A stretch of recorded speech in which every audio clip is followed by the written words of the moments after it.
Olá, caros alunos. Iniciemos mais uma aula de História. Nessa época de Enem, tem alguns alunos me pedindo para gravar alguns temas históricos. Nesta aula, especificamente, nós falaremos sobre a Guerra dos 100 Anos, que se iniciou ali em 1337. Ela foi um evento que marcou o processo de formação das monarquias nacionais inglesas e francesa. E a gente vai ver por que isso favoreceu essas monarquias, esse fortalecimento. Esse conflito ele girou em torno dos territórios e impostos que eram tão necessários ao fortalecimento de qualquer monarquia daquela época. E ele manifesta significativamente a centralização política que se desenvolveu nos fins da Idade Média. Então a gente vê que no final da Idade Média, né, nós temos ali já o feudalismo já terminando, né, nós iniciamos o capitalismo e tal. A Guerra dos 100 Anos está naquele mesmo momento ali, né? Ela se iniciou no momento que o trono francês estava sem herdeiro. Então, o Eduardo III, que era o neto do monarca francês Filipe o Belo, ele acabou reivindicando o direito de unificar as coroas inglesa e francesa. Ele se aproveitou da oportunidade, né? Dessa maneira, a Inglaterra ela incrementaria seus domínios e colocaria um conjunto de prósperas cidades comerciais sob o seu domínio político, né? Principalmente a região de Flandres. E por que isso? Olha, gente, os comerciantes de Flandres eles apoiaram a ação britânica por terem laços comerciais francamente estabelecidos com a Inglaterra. Então, por causa desse apoio, os ingleses eles acabaram até vencendo as primeiras batalhas e conseguiram o controle de alguns territórios no norte da França.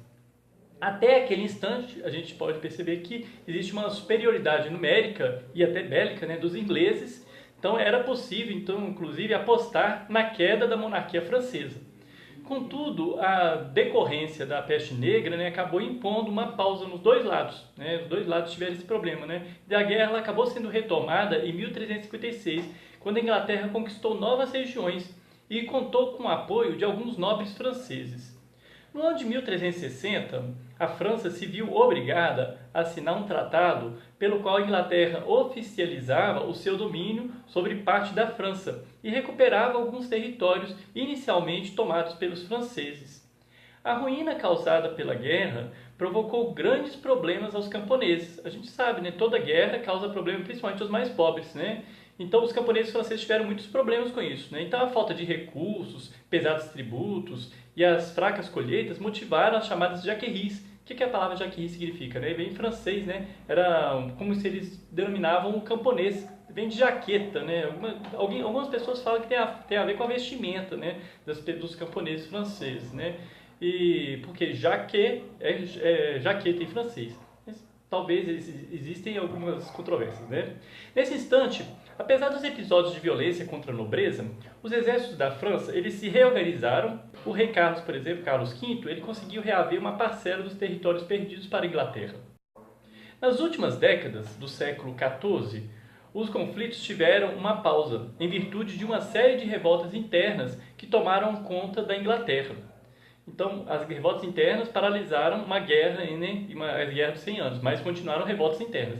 Apesar dessa falta de guerra, uma paz definitiva não havia sido protocolada entre os ingleses e franceses. Pareceu um pouco com a Guerra Fria que a gente viu no século passado, né?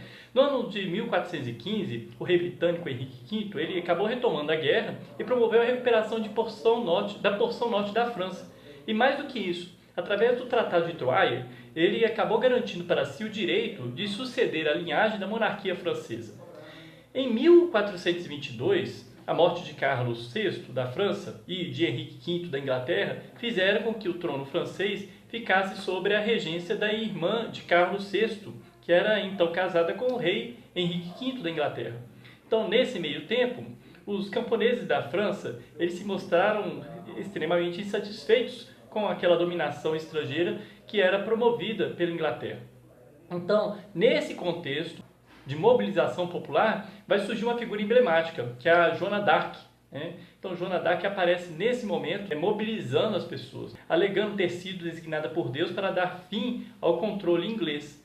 Então, Joana d'Arc ela vai mobilizar as tropas e populações locais e, aproveitando do momento, né, o rei Carlos VII acabou mobilizando tropas e passou a engrossar e liderar os exércitos que mais uma vez se digladiaram, né, contra a Inglaterra. Então, nesse instante, temendo o fortalecimento de uma liderança popular, os nobres franceses eles acabaram arquitetando a entrega de Joana d'Arc para os britânicos. Então a gente sabe o que aconteceu, né? No ano de 1430, Joana d'Arc acabou sendo morta na fogueira sob acusação de bruxaria. Né? Ironicamente, no século XX, ela acabou sendo canonizada como santa, né? Mas ela foi morta na fogueira, porque a Igreja Católica estava ali influenciando totalmente a política. Né?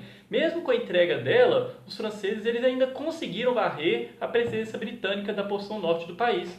Então, em 1453, um tratado de paz que encerrava a Guerra dos 100 Anos acabou sendo assinado.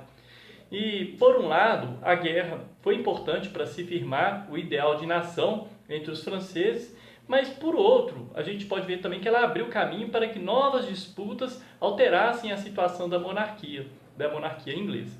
Então, eu espero que tenha sido claro. Qualquer dúvida, crítica ou sugestão, podem deixar nos comentários que vai ser um prazer ajudá-los. Até a próxima aula.